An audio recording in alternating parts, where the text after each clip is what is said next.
प्यारे दोस्तों, आज की इस वीडियो में हम आपको एक ऐसा कहानी सुनाने वाले हैं जिसे सुनकर आपकी आंखों में यकीनन आंसू आ जाएंगे और आप एक बहुत बड़ा सबक हासिल करेंगे।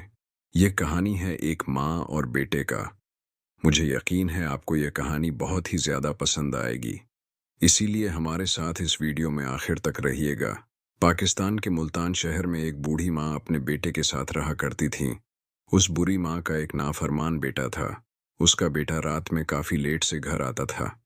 हर रोज की तरह आज भी वह बूढ़ी औरत दरवाजे में अपने बेटे का इंतजार कर रही थी। वह बूढ़ी औरत अपने बेटे से बहुत ही ज्यादा मोहब्बत किया करती थी। जाहिर सी बात है, औलाद कैसा भी हो, माँ बाप अपने औलाद से मोहब्बत करते ही है। लेकिन आज भी हर रोज की तरह उसका बेटा घर न आया।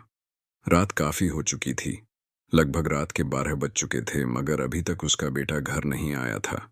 बेचारी बूढ़ी माँ बार बार दरवाजे की तरफ देखती जा रही थी, कभी खिड़की खोलकर गली में झांकती, मगर उसका बेटा कहीं नजर न आया। जब इसका बेटा इसे नजर न आया तो वह बूढ़ी औरत दिल पकड़कर रह जाती और इसके मुंह से बेअख्तियार निकलता, हाय अल्लाह, मेरा बेटा कहाँ गया, या अल्लाह मेरे बेटे की हिफाजत करना।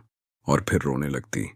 दोस्तों, हम आपको बता दें कि इस लड़के का बाप फौत हो चुका था। एक बूढ़ी माँ और जवान लड़के के अलावा घर में कोई न था। लेकिन बेटा भी गलत लोगों से दोस्ती लगाए बैठा था और बुरे लोगों ने इसे गलत रास्ते पर डाल दिया था। वह लड़का रात को देर तक घर से बाहर रहता। बूढ़ी माँ इसे बहुत समझाया करती थी कि बेटा रात को जल्दी घर आ जाया करो, मैं घर में अकेली होती हूँ और मुझे खौफ महसूस होता है। वैसे भी आजकल के हालात ठीक नहीं हैं, इसलिए रात दिन मुझे तेरी फिक्र भी लगी रहती है। मैं रात में अकेली खाना तक नहीं खाती हूँ। सोचती हूँ कि मेरा बेटा आएगा तो साथ में खाऊंगी, इसलिए मेरे बेटे तुम रात को घर जल्दी आया करो। लेकिन वह बदबख्त बेटा अपनी माँ की एक भी नहीं सुनता था। वह बेटा अपनी माँ की बातें अपने एक कान से सुनकर दूसरे कान से निकाल देता था। अगर माँ की जगह कोई और होता तो कहना नहीं भी मानता तो कोई बात नहीं थी, लेकिन वह तो माँ थी और माँ अपने लगते जिगर के बगैर कैसे रह सकती थी। वह अपने बेटे के बगैर भला खाना कैसे खा सकती थी, और बेटे को बाहर अकेला छोड़कर सो भी नहीं सकती थी। इसी तरह से दूसरा दिन भी गुजर गया। आज फिर वही मामला हुआ था। रात तकरीबन सारी ही गुजर चुकी थी, अब सुबह होने वाली थी। अचानक दरवाजे पर दस्तक हुई। माँ भागते भागते दरवाजे पर गई।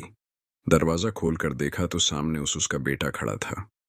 माँ ने अल्लाह का शुक्र अदा किया कि देर हो गई तो खैर है, चलो मेरा बेटा सही सलामत घर तो लौट कर आ गया। बेटा कहने लगा कि अम्मा, मुझे बहुत तेज भूख लगी है, जल्दी से मुझे रोटी ला दो, मैं भूखा हूँ, भूख से मरे जा रहा हूँ, मुझे रोटी ला कर दो। जैसे ही बेटा अंदर आया, इसने चीखना चिल्लाना शुरू कर दिया।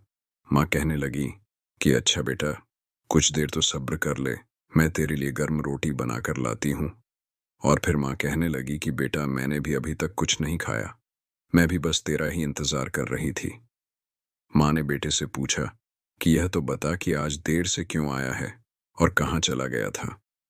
मैं तो तुझे रोज रोज समझाकर थक चुकी हूँ, मैं बहुत परेशान हो रही थी, मैं तो पागल हो गई थी।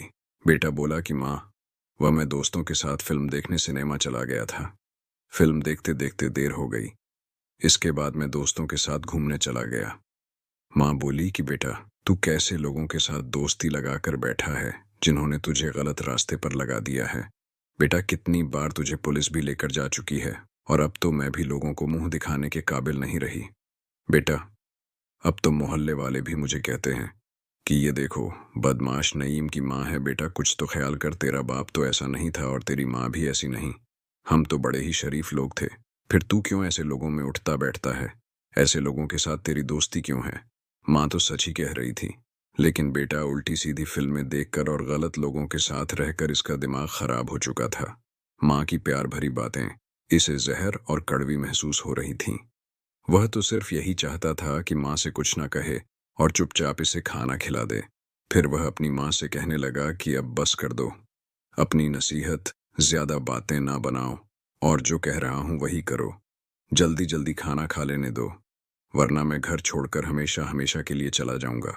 माँ ने बेटे के मुंह से जब यह बात सुनी तो थर-थर काँपने लगी कि मैंने सोचा भी ना था कि बेटा अब मुझसे इस तरह से जवाब देगा। माँ भी दुखी होकर गुस्से में आ गई और बेटे से कहने लगी कि बेटा, ये तू कैसी बातें कर रहा है? अभी तक तो मुझे एक भी पैसा कमा कर नहीं खिलाया है और फिर घर छोड़ के जाने की बात कर रहा है। माँ रोते हुए कहने लगी, बेटा मैंने तुझे पाला पोसा और बड़ा किया बेटा, तुझे शर्म नहीं आती? अपने माँ की नाफरमानी करते हुए माँ रोकर गुस्से से कहने लगी, जा तुझे मैं कुछ नहीं देती। आज तू भूखा ही 100 वक्त पर घर आ जाता तो रोटी भी मिल जाती, ऊपर से माँ से इस तरह से बदतमीजी कर रहा है। जा, मैं नहीं देती तुझे रोटी, ताकि तुझे भी तो पता चले कि माँ को किस तरह से जवाब देना चाहिए। माँ का इतना कहना था कि बेटा गुस्से से लाल हो गया और फिर उस नाफरमान बेटे ने जूता हाथ में लिया और माँ को मारने के लिए दौड़ा। माँ बेचारी बचने के लिए घर से भागी, मगर घर छोटा था और गली में बहुत अंधेरा था। आखिर वह बेटा माँ तक जा ही पहुंचा और उसने जूतों से अपनी माँ को मारना शुरू कर दिया।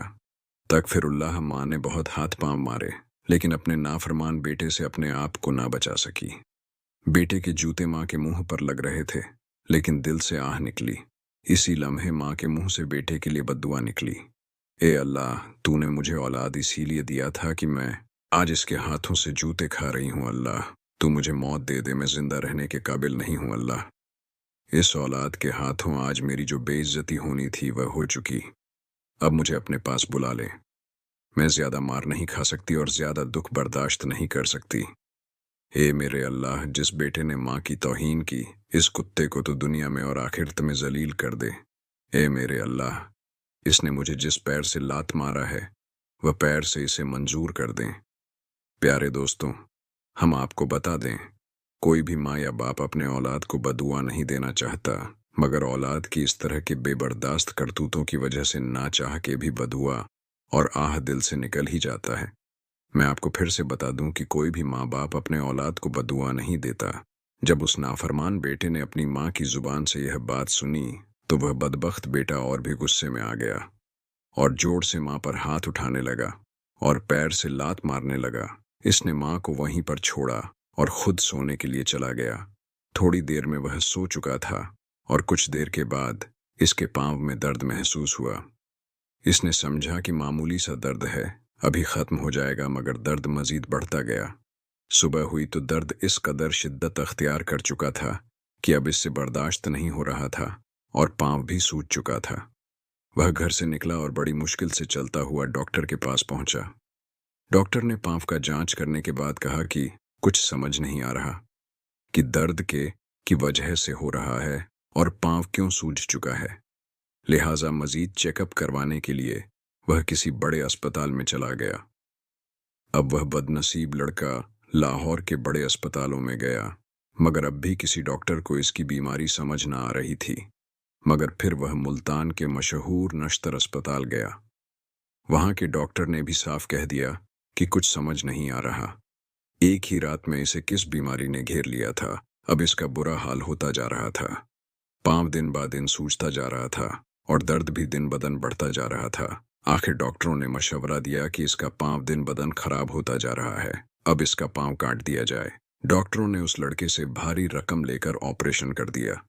हालांकि उस लड़की के पास पैसे तो नहीं थे, फिर भी किसी से उधार लेकर इसने यह ऑपरेशन करवाया। पहला ऑपरेशन में पैर हल्का सा काटा गया, मगर दर्द पहले से ज्यादा होने लगी थी। ऑपरेशन करने के बाद भी आराम नहीं मिल रहा था। वह बदबख्त लड़का फिर हॉस्पिटल गया और डॉक्टरों को पैर दिखाया।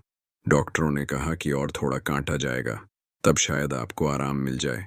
कुछ दिन बाद फिर से ऑपरेशन किया गया, मगर हैरानी की बात यह थी कि पैर का दर्द दिन ब दिन तेज होता जा रहा था। दिन ब दिन आराम मिलने के बजाय पर और सूजता जा रहा था। डॉक्टर ने आखिर में यही मशवरा दिया कि आपका पूरा का पैर काट दिया जाए, तभी शायद आपको आराम मिले। अब वह बदनसीब लड़का लंगड़ा हो गया था, मगर इसकी टांग अभी भी ठीक नहीं हुई थी। जहां से इस लड़के का पांव काटा गया था वहां पर जख्म बन गया था और इस जख्म में पीप बन गई थी। अब वह जख्म किसी भी दवाई से ठीक ना हुआ। इधर बदनसीब लड़के का इलाज अभी तक जारी था और वहां पर इसकी दुखियारी माँ की मौत हो चुकी थी। बेचारी बूढ़ी माँ अपने अपने जवान बेटे के हाथों मार खाने के बाद सिर्फ 1 हफ्ता जिंदा रही। मगर इन 7 दिनों के दौरान इस बूढ़ी माँ ने कुछ भी नहीं खाया था, सिर्फ रोती रहती थी और यही कहती थी कि मैं तो समझती थी कि बेटा बड़ा होकर खिदमत करेगा, मगर मैं तो इस बुढ़ापे में भी इसके हाथों से जूते खा रही हूँ। मुझे अपने बेटे की कोई जरूरत नहीं। यही कहती कहती वह मर गई। माँ के मरने के बाद बेटे की हालत बहुत बुरी हो गई थी। फिर इसी तरह काफी वक्त गुजर गया। वह बदबख्त लड़के ने एक दिन शादी भी कर ली। इसकी शादी हुई तो इसकी बीवी इसे छोड़कर चली गई। इसके बच्चे हुए तो वह भी इसके करीब ना जाते। इस जालिम शख्स की जायदाद थी, मगर इस पर भी इसके बेटों ने कब्जा कर लिया। एक दुकान थी, वह भी छीन ली गई।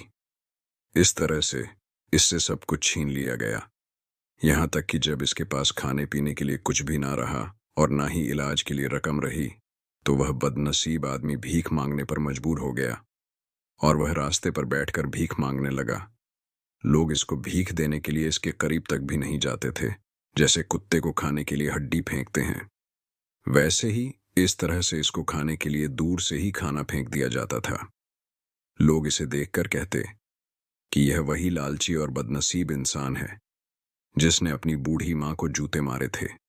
इसी रास्ते पर वह भीख माँ मांगता रहा। इसके जख्म में दर्द होता रहा और पीप बहती रही, और हर वक्त इसके जख्म पर मक्खियां बैठी रहती थीं और इसे दर्द भी शदीद होता था। मुसीबत में वह हर वक्त मुब्तला रहता। इसी हालत में एक ही रास्ते पर इसने 4 साल गुजार दिए और भीख मांगता रहा। और जिस जगह यह वाक्य पेश आया था, इस जगह का नाम मुल्तान था। एक दिन दावत में एक बुजुर्ग आए जिनका नाम मौलाना अब्दुल शक था। मौलाना अब्दुल शकूर बहुत ही अच्छे और ज़बरदस्त तकरीर करते थे।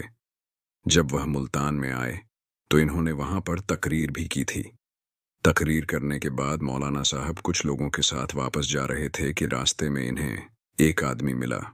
वह आदमी एक चारपाई पर बैठा हुआ था और इसके हर तरफ मक्खियां ही मक्खियां उड़ रही थीं, जिसके चेहरे का रंग भी पीला पड़ा हुआ था और दांत मैले कूच थे। बहुत ही परेशान मालूम हो रहा था। जब मौलाना साहब इसके पास से गुजरे तो इसने दर्दनाक आवाज में कहा, मौलाना साहब इधर तशरीफ लाए, मुझे इबरत से देखें। मैं एक शेर था, यह दुकान, यह घर, यह सब कुछ मेरा था, लेकिन अब मैं भिखारी बन गया हूं। मैं भीख मांगता हूं। फिर इसने मौलाना साहब को अपना सारा वाकया सुनाया कि किस तरह से मैंने अपनी बूढ़ी माँ को जत्ते मारे और मेरी माँ इसी हालत में मुझे बद्दुआएं देती हुई मर गई। यह सारा वाकया मौलाना साहब को सुनाने के बाद इसने जोर से चीख